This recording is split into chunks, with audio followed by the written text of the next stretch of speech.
माझ्या आजोबांना खंडीभर बनवा, खंडीभर जेवायला, असा तो प्रोडक्शनचा एक पॅरामीटर होतं.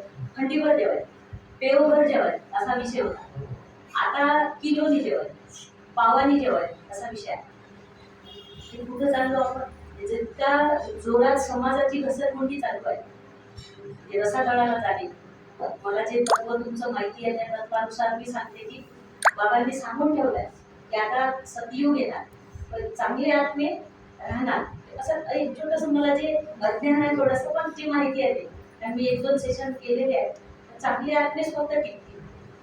याच्यात चांगली जमीनही पाहिजे. चांगल्या आत्म्यांसाठी चांगली जमिनी लागणार आहे.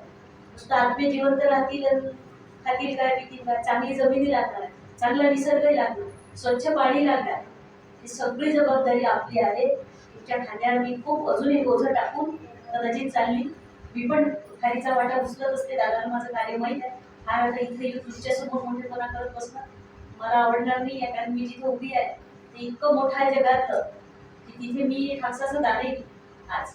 त्यामुळे तुमच्या समोरही मी फार भाषण करणं आहे माझा आज इच्छाही नाही, परंतु ही छोटीशी विनंती मला तुमच्या पायाला हात लावून केलेलं मी तुम्हाला आजव आहे की जशी जमीन, जशी समाज, तसं पाणी, तसा निसर्ग सगळं स्वच्छ करत जायचं.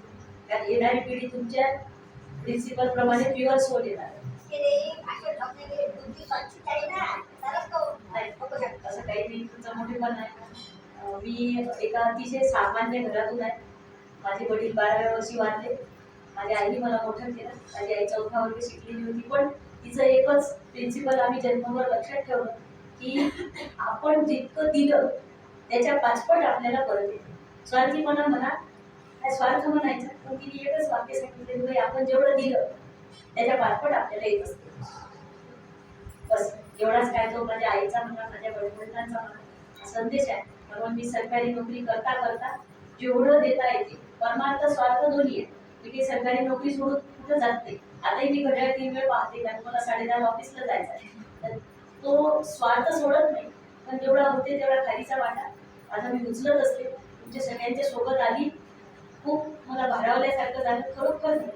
बऱ्याचदा मला हे होते, आता ते का होते काय नाही.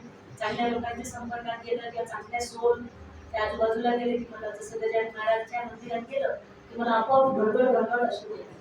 त्याला ते कोणी माणसं जे ज्यांनी ज्योतिष्य काय सांगत असते मला माहिती नाही, तसं मला इथे झालं. पाय ठेवल्यावरून मी यांना म्हटलं बापरे एवढं प्रसन्न वाटलं. खरोखर माझ्या डोळ्यात अश्रू आले तेव्हा मी 12 ज्योतिर्लिंगाच्या दर्शन केलं. तुम्हाला पाहून मला खूप भारावल्यासारखं झालं. आजचं माझ्या